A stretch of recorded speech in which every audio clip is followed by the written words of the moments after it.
नमस्कार दोस्तों, स्वागत है देव भक्ति की शक्ति चैनल पर। चलो आज आपको ले चले भगवान शिव के सबसे पवित्र धाम केदारनाथ की यात्रा पर। केदारनाथ के बारे में आप जानते हैं, लेकिन क्या आप जानते हैं इसके पीछे की अनसुनी कहानी? तो आइए जाने केदारनाथ के जाने अनजाने तथ्य और इतिहास। यह वीडियो आपको भाव विभोर कर देगा और आपकी भक्ति की भावना को मजबूत बनाएगा। तो चलिए शुरू करते हैं। कोई कहता है कि केदारनाथ मंदिर को पांडवों ने बनवाया था, तो कोई कहता है कि हिमालय के केदार श्रृंग पर भगवान विष्णु के अवतार महातपस्वी नर और नारायण ऋषि तपस्या करते थे। उनकी आराधना से प्रसन्न होकर भगवान शंकर प्रकट हुए और उनकी प्रार्थना के अनुसार ज्योतिर्लिंग के रूप में सदा वास करने का वर प्रदान किया। तो कोई यह कहता है कि यह निर्माण पांडवों के पौत्र जन्मेजय ने कराया था। केदारनाथ मंदिर भारत के उत्तराखंड राज्य के रुद्रप्रयाग जिले में स्थित हिंदुओं का प्रसिद्ध मंदिर है। उत्तराखंड में हिमालय पर्वत की गोद में केदारनाथ मंदिर 12 ज्योतिर्लिंगों में सम्मिलित होने के साथ 4 धाम और 5 केदार में से भी एक है। यहाँ की प्रतिकूल जलवायु के कारण यह मंदिर अप्रैल से नवंबर माह तक ही दर्शन के लिए खुलता है। पत्थरों से बनी कत्यूरी शैली से बने इस मंदिर के बारे में कहा जाता है कि इसका निर्माण पांडवों के पोते महाराजा जन्मेजय ने कराया था। यहाँ स्थित स्वयंभू शिवलिंग अति प्राचीन है। आदि शंकराचार्य ने इस मंदिर का जीर्णोद्धार करवाया। जून 2013 के दौरान भारत के उत्तराखंड और हिमाचल प्रदेश राज्यों में अचानक आई बाढ़ और भूस्खलन के कारण केदारनाथ सबसे अधिक प्रभावित क्षेत्र रहा। मंदिर के आसपास के मकान बह गए। इस ऐतिहासिक मंदिर का मुख्य हिस्सा और सदियों पुराना गुंबद सुरक्षित रहे, लेकिन मंदिर का प्रवेश द्वार और उसके आसपास का इलाका पूरी तरह तबाह हो गया। केदारनाथ मंदिर एक अनसुलझी पहेली है। केदारनाथ मंदिर का निर्माण किसने करवाया? इसके बारे में बहुत कुछ कहा जाता है, पांडवों से लेकर आदि शंकराचार्य तक। आज का विज्ञान बताता है कि केदारनाथ मंदिर शायद 8वीं शताब्दी में बनाया गया था। यदि आप नहीं भी कहते हैं तो भी यह मंदिर कम से कम 1200 वर्षों से अस्तित्व में है। केदारनाथ की भूमि 21वीं सदी में भी बहुत प्रतिकूल है। एक तरफ 22,000 फीट ऊंची केदारनाथ पर्वत है, दूसरी तरफ 21,600 फीट ऊंचा कराचकुंड और तीसरी तरफ 22,700 फीट ऊंचा भरतकुंड है। इन 3 पर्वतों से होकर बहने वाली नदियां हैं मंदाकिनी, मधुरगंगा, चिरगंगा, सरस्वती और स्वरंदरी। इनमें से कुछ का उल्लेख पुराणों में किया गया है। यह क्षेत्र मंदाकिनी नदी का एक मुख्य जल संग्रहण क्षेत्र है। यह मंदिर एक कलाकृति है। कितना बड़ा असंभव कार्य रहा होगा ऐसी जगह पर कलाकृति जैसा मंदिर बनाना, जहां ठंड के दिनों में भारी मात्रा में बर्फ होती है और बरसात के मौसम में बहुत तेज गति से पानी बहता है। आज भी आप गाड़ी से उस स्थान तक नहीं जा सकते। फिर इस मंदिर को ऐसी जगह क्यों बनाया गया? ऐसी प्रतिकूल परिस्थितियों में 1200 साल से भी पहले ऐसा अद्वितीय मंदिर कैसे बन सकता है? 1200 साल बाद भी जहां उस क्षेत्र में सब कुछ हेलीकॉप्टर से ले जाया जाता है, जेसीबी के बिना आज भी वहां एक भी ढांचा खड़ा नहीं होता है।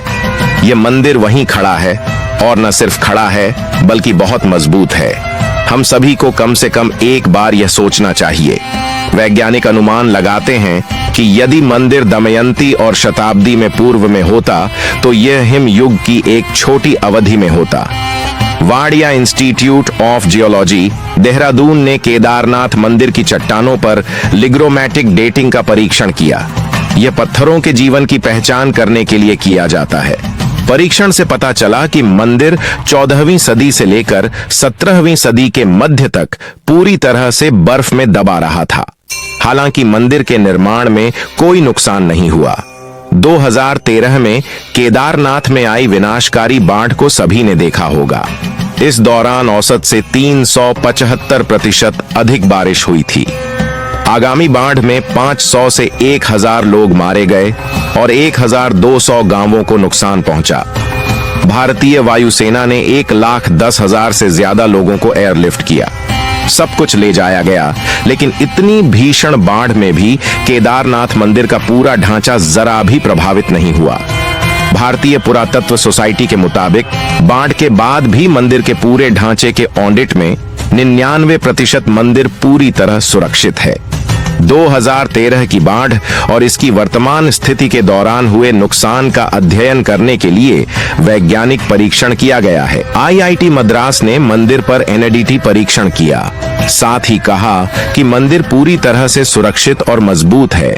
यदि मंदिर दो अलग अलग संस्थानों द्वारा आयोजित एक बहुत ही वैज्ञानिक और वैज्ञानिक परीक्षण में उत्तीर्ण नहीं होता है, तो आज के समीक्षक आपको यही बताते हैं कि मंदिर के अवशेषों के खड़े रहने के पीछे जिस दिशा में इस मंदिर का निर्माण किया गया है और जिस स्थान का चयन किया गया है, यही प्रमुख कारण है। दूसरी बात यह है कि इसमें इस्तेमाल किया गया पत्थर बहुत सख्त और टिकाऊ है। खास बात यह है कि इस मंदिर के निर्माण के लिए इस्तेमाल किया गया पत्थर वहां उपलब्ध नहीं था, तो जरा सोचिए कि उस पत्थर को वहां कैसे ले जाया गया होगा। उस समय इतने बड़े पत्थर को ढोने के लिए इतने उपकरण भी उपलब्ध नहीं थे।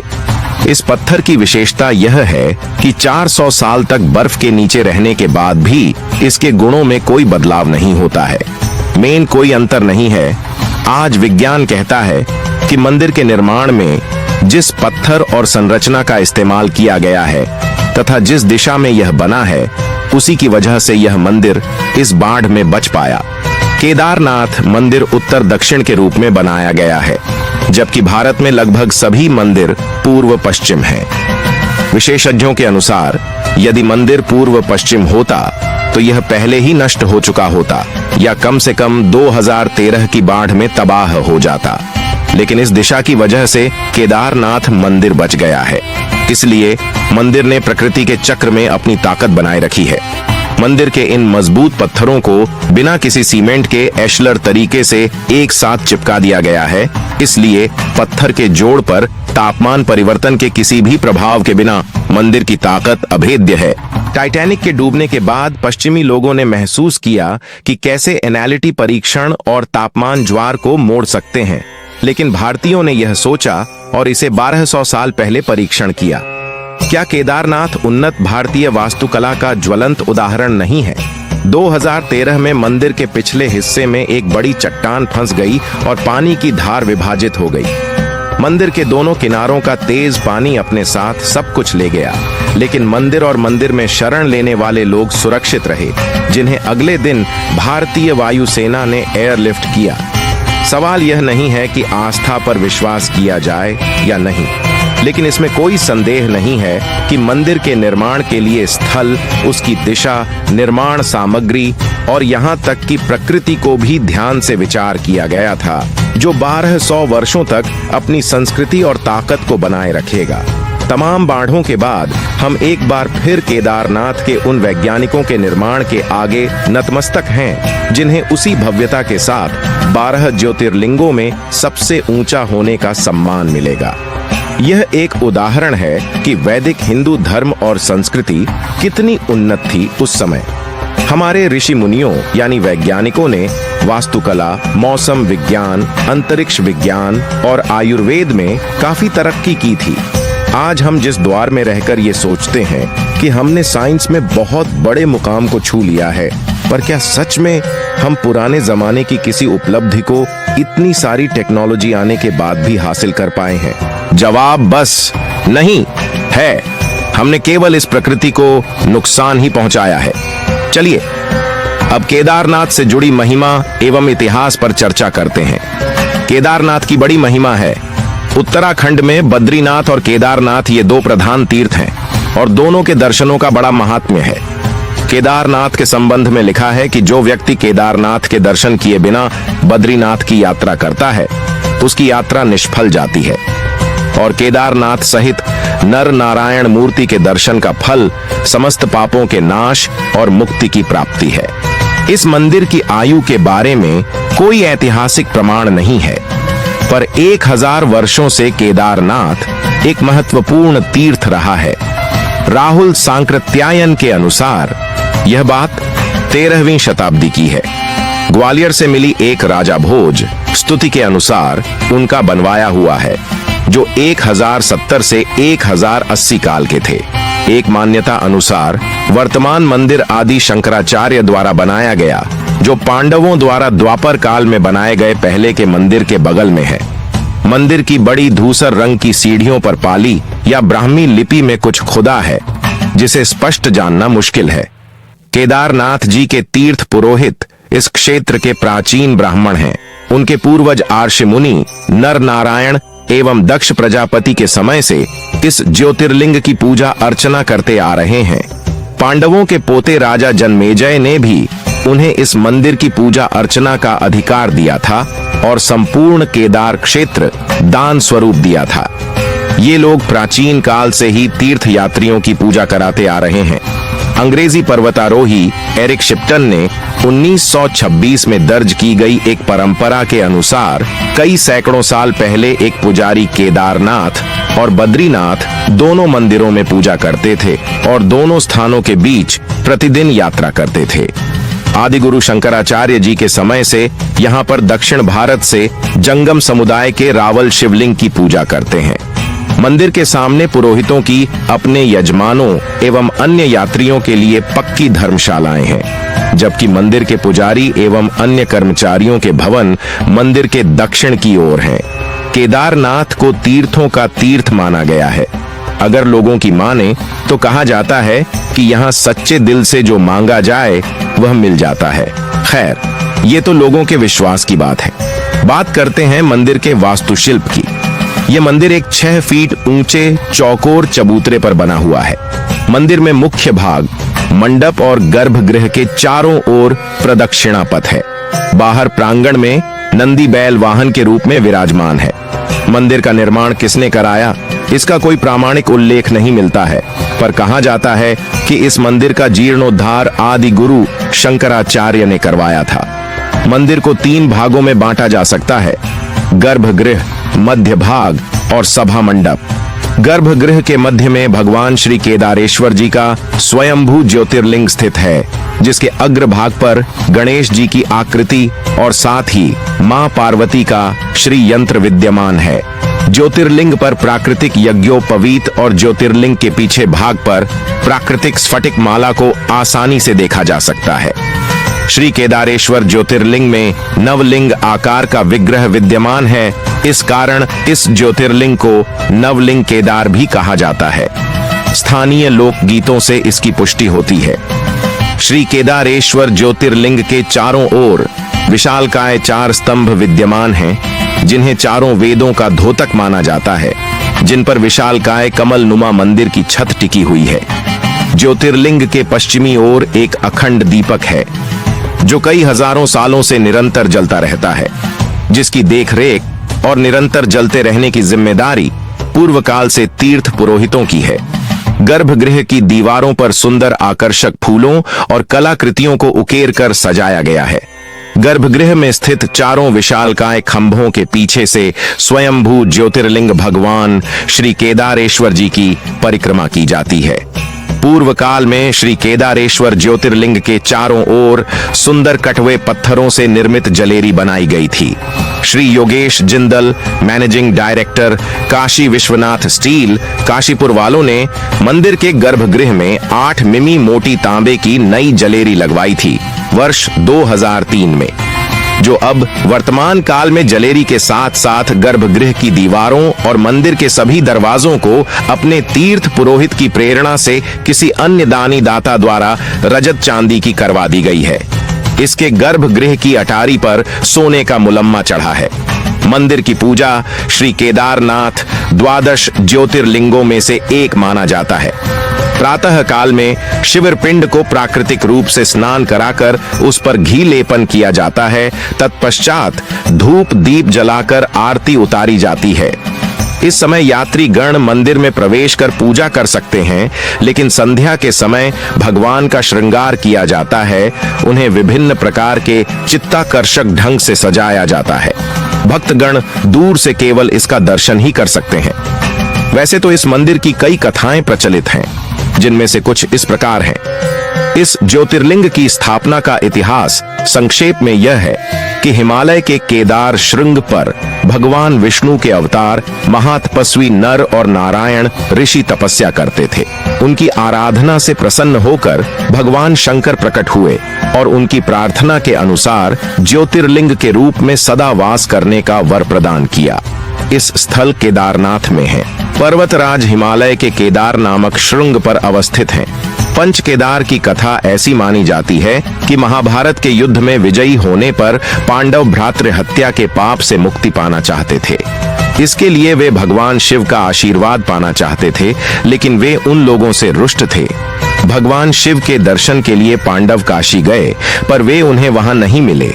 वे लोग उन्हें खोजते हुए हिमालय तक आ पहुंचे। भगवान शिव पांडवों को दर्शन नहीं देना चाहते थे, इसलिए वे वहां से अंतर्ध्यान होकर केदार में जा बसे। दूसरी ओर पांडव भी लगन के पक्के थे और वे उनका पीछा करते करते केदार पहुंच गए। भगवान शिव ने तब तक बैल का रूप धारण कर लिया और वे अन्य पशुओं में जा मिले। पांडवों को संदेह हो गया, अतः भीम ने अपना विशाल रूप धारण कर 2 पहाड़ों पर पैर फैला दिया। अन्य सभी गाय और बैल तो निकल गए, पर शिवजी रूपी बैल पैर के नीचे से जाने को तैयार नहीं हुए। भीम बलपूर्वक इस बैल को पकड़ने लगे, लेकिन बैल भूमि में अंतर्ध्यान होने लगा। तब भीम ने बैल की त्रिकोणात्मक पीठ का भाग पकड़ लिया। भगवान शिव पांडवों की भक्ति और दृढ़ संकल्प देखकर प्रसन्न हो गए। उन्होंने तत्काल दर्शन देकर पांडवों को पाप मुक्त कर दिया। उसी समय से भगवान शिव बैल की पीठ की आकृति पिंड के रूप में श्री केदारनाथ में पूजे जाते हैं। ऐसा माना जाता है कि जब भगवान शिव बैल के रूप में अंतर्ध्यान हुए तो उनके धड़ से ऊपर का भाग काठमांडू में प्रकट हुआ। अब वहां पशुपतिनाथ का प्रसिद्ध मंदिर है। शिव की भुजाएं तुंगनाथ में, मुख रुद्रनाथ में, नाभि मद महेश्वर में और जटा कल्पेश्वर में प्रकट हुए। इसलिए इन 4 स्थानों सहित श्री केदारनाथ को पंच केदार कहा जाता है। यहाँ शिवजी के भव्य मंदिर बने हुए हैं। चलिए अब बात करते हैं कि केदारनाथ की यात्रा कैसे करें। केदारनाथ धाम की यात्रा उत्तराखंड की पवित्र छोटा चार धाम यात्रा के महत्वपूर्ण 4 मंदिरों में से एक है। छोटा चार धाम यात्रा हर वर्ष आयोजित की जाती है। केदारनाथ यात्रा के अलावा अन्य मंदिर में बद्रीनाथ, केदारनाथ, गंगोत्री और यमुनोत्री है। केदारनाथ यात्रा में शामिल होने के लिए वर्ष में मंदिर के खुलने की तिथि तय की जाती है। मंदिर के खुलने की तिथि हिंदू पंचांग की गणना के बाद अक्षय तृतीया के शुभ दिन और महाशिवरात्रि पर हर साल घोषित की जाती है। केदारनाथ मंदिर की समापन तिथि हर वर्ष नवंबर के आसपास दिवाली त्योहार के बाद भाई दूज के दिन होती है। इसके बाद मंदिर के द्वार शीतकाल के लिए बंद कर दिए जाते हैं। केदारनाथ जी का मंदिर आम दर्शनार्थियों के लिए प्रातः 6 बजे खुलता है।